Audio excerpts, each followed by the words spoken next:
So we got a great question from Cana's online community, from Brendon from Cincinnati. What he asked is this: how can I go after what I want out of life? Or can I have what I want out of life?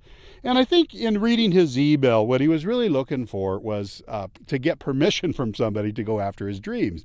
Brendon, the answer is yes, but you have to have a framework for doing it. So I'm going to share the framework we use at CanaGlobal's Entrepreneur Accelerator.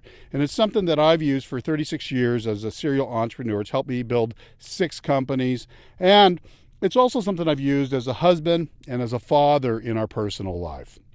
The first thing we do is we envision what we want out of life.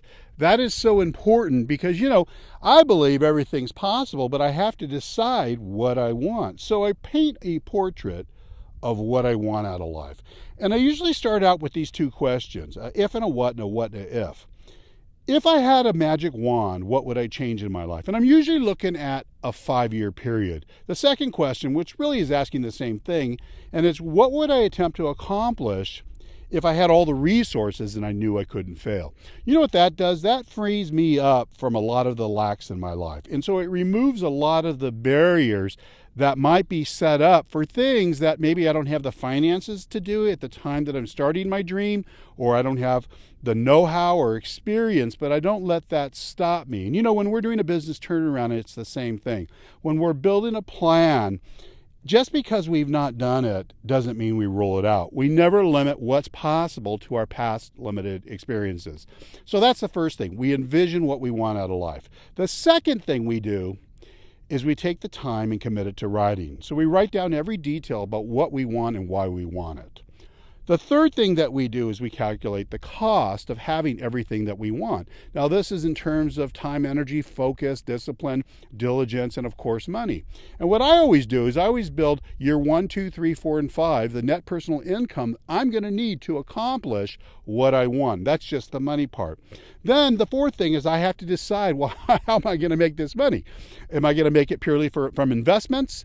I'm not in a job a job working for somebody else, but if I were, does that pay me enough money? And so if that's you have to ask yourself, do I have to change careers? Maybe you have to learn how to code or something like that, something that pays really, really well. And then or if you have a company, you might have to pivot your plans or change what you do in your company to make more money to accomplish what you want. That is the freedom you have when you're an entrepreneur, and that's what I've been doing for 36 years. And then the fifth thing is you have to start the planning and preparing. And this isn't a someday thing, this is a today thing. You start doing the planning and preparation, you start learning new things, especially if you're going to build a business. If you're going to build a business, there's a whole process around vetting your business model.